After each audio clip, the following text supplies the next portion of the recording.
this is kind of the end of chapter 4, but more into chapter 5 with the American Revolution. So after George III declared that the colonies were in rebellion, and after things like the Boston Tea Party, the coercive acts, and all the responses, a lot of the British were warned that this was going to turn into more of a conflict, and with Lexington and Concord, it's going to kick off more of the rebellion. So with Lexington and Concord, known as the shot heard around the world because of a colony or a smaller group fighting against their monarchy, against their mother country and government. The British Army was led by General Gage, who decided to arrest the rebel leaders and seize malicious gunpowder that they had stored in Concord, Massachusetts. Paul Revere, along with others, are going to ride out and warn the rebel leaders that the British were coming. So they encountered them at Lexington, started to march towards Concord, but they meet in between, and they find the redcoats along the road back to Lexington, fighting what they called Indian style, which is basically guerrilla style warfare, fighting from behind. Place where they, hiding and fighting instead of lining up and shooting, which is more formal battle at that point. And really the effect of it is that the British came out of it saying that the Americans were going to be a force to reckon with at that point. The revolution is going to begin and spread. Fort Ticonderoga is going to fall to the Patriots. That was led by Ethan Allen and the Green Mountain Boys. Continental Congress meets again, the Second Continental Congress. Met at Philadelphia at this point, 1775. They named George Washington the commander-in-chief of the Continental Army. And with the Battle of Bunker Hill, really Breed's Hill, the British are going to win. However, the big significance of this is that they realized that the number of casualties that the English suffered is that this isn't going to be a short war. They had a lot more to this. Going to have to be a lot more cautious when dealing with the colonial army at this point. The Continental Congress also recommends that all men enlist in the militia. To try to end it with a diplomatic solution after the first fight, the colonists sent the Olive Branch petition, July 6th, 1775. And with this, they petition, professing loyalty, asking George III to seek reconciliation. He refuses to even look at it, declares that they were in rebellion, and basically won't even consider going in any other direction. With Quebec, the Quebec Offensive, the 1775 July through December, the colonists were trying to gain allegiance of the American Indian tribes in the area, but a smallpox epidemic and a blizzard hits. Several hundred colonists were taken prisoner, and the rest of the army is going to retreat, ask for reinforcements, and the Second Continental Congress will negotiate peace with the Native American tribes, organize a network of post offices headed by Benjamin Franklin, and form a Navy and Marine Corps, but still do not have a Declaration of Independence, and so they're still just kind of fighting without actually being at war with England. Not officially anyways, not declaring themselves independent.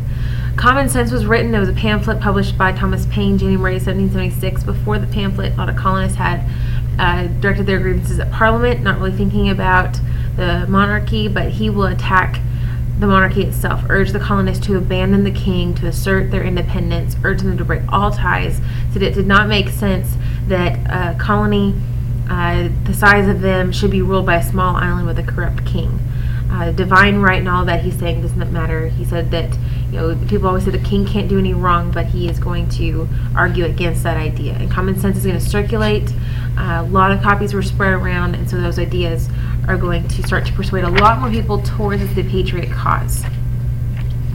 Thomas Jefferson will draft the Declaration of Independence along with John Adams and Ben Franklin. All men are created equal is kind of this radical idea, heavily influenced by John Locke and a lot of those Enlightenment ideas. And it was the social contract theory that the government's power is derived from the consent of the people, not from the consent of basically whatever the king wanted. So saying that the government had to answer to the people and protect their rights. People have unalienable rights, things that can't be taken away: life, liberty, pursuit of happiness. And when a government violates those rights, the people have the right to overthrow that government. So looking back at it, the historians' view of the causes of the revolution was excessive regulation of colonial trade, restrictions on settling western lands, the taxes, the debts, lack of American representation in Parliament, imperial policy towards trade, the class conflict, the revolutionaries, and all that's going to be part of it. So let's switch real quick to chapter 5. Okay, so this is going into the American Revolution. For the early part of the war, we talked about this.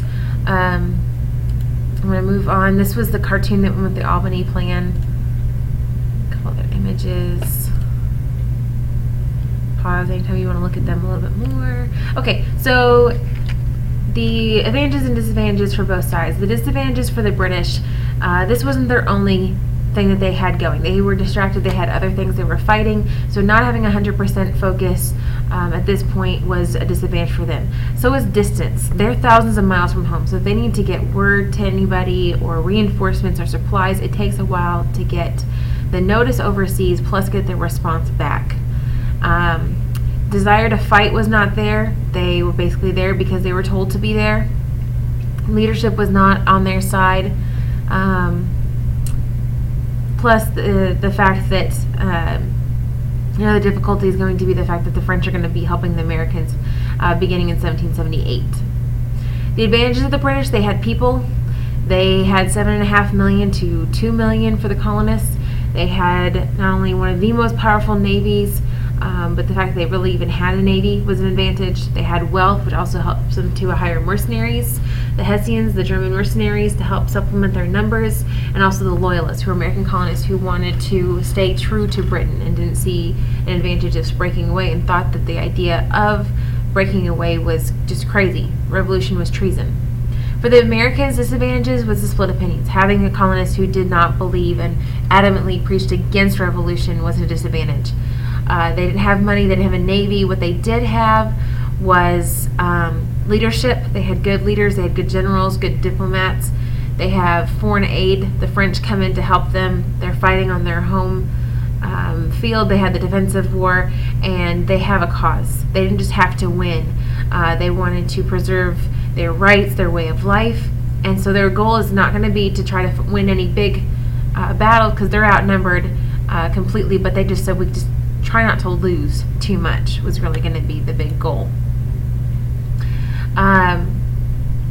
For looking at Washington, British troops are pouring in at this point.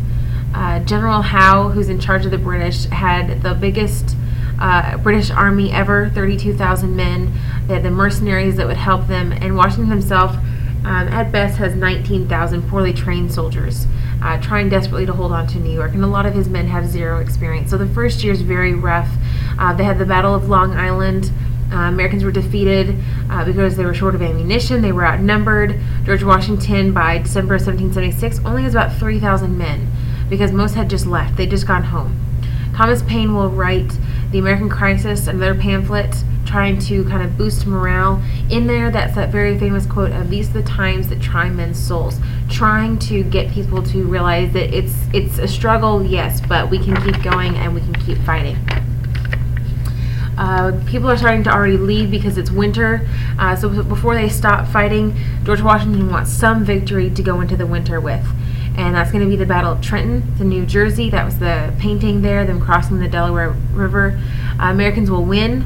There's about 1,500 sleeping Hessians who are kind of sleepy because of all the holiday rum they had been drinking.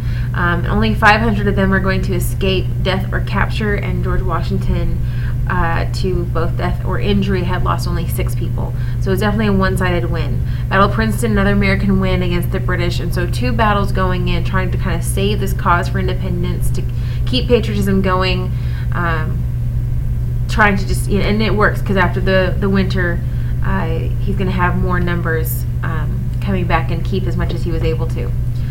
For choosing sides, you have 3 main groups: the Patriots or the Whigs, the largest of the groups, and they form the Continental Army, the state militias.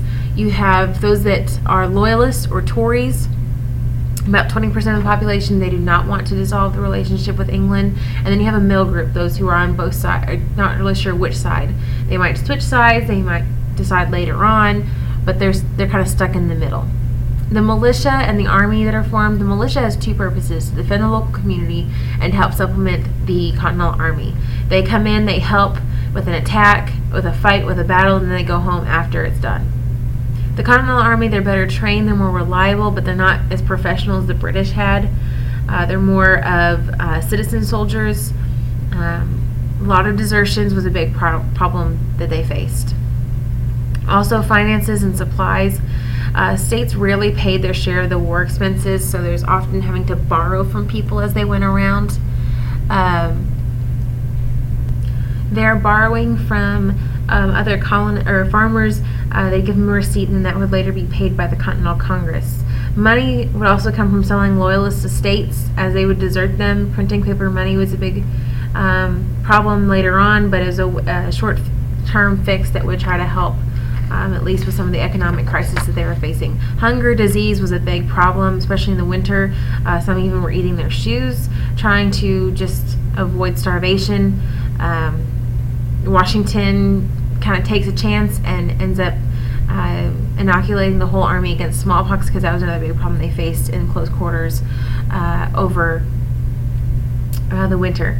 Setbacks for the British. The British were trying to take New York, trying to divide and conquer and cut off New England from the rest. Burgoyne is going to come down from Quebec, was supposed to meet up with General Howe, two British generals, but they changed their mind last minute, and they meet with the Americans in Philadelphia instead. They win, and the British get Philadelphia for the winter, and the Americans have to go to Valley Forge, which is a very, very hard winter for them to face. For fighting on the frontier, there's a lot of guerrilla warfare on the frontier between the natives, the loyalists against the patriots. The British would pay money for patriot scalps, trying to incite them to fight against them.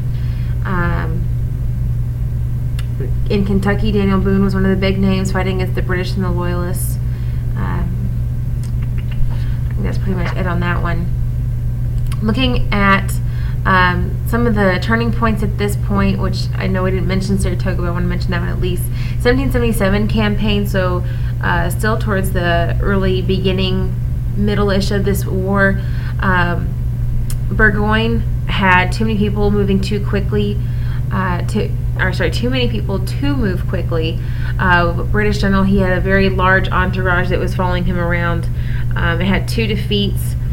Saratoga was another defeat. Burgoyne had tried to regroup and encircle, but American troops were reinforced and defeat the British again. At this point, the British were desperate for food and outnumbered, and so the Americans will win. And the significance of this is that with that win, the Americans are able to convince the French to support them. With 2 treaties, the Treaty of Amity and Commerce recognized Americans and their independence, which we still have to wait for the Treaty of Paris, but that at this time was good for this point, offering trade. The Treaty of Alliance, having both sides and agreeing to fight until the other one agreed to stop fighting or until the war was over.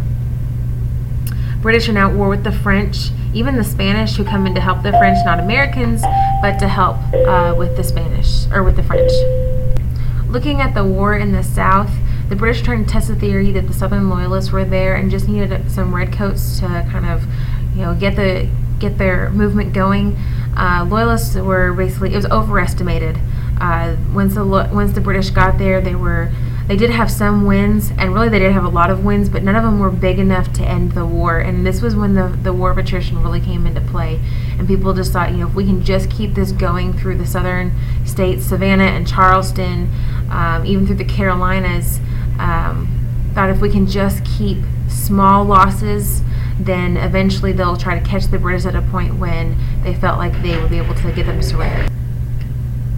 All right, for in the Carolinas, the southern colonies were viewed as very important because of the staple crops, so it's targeted because of that.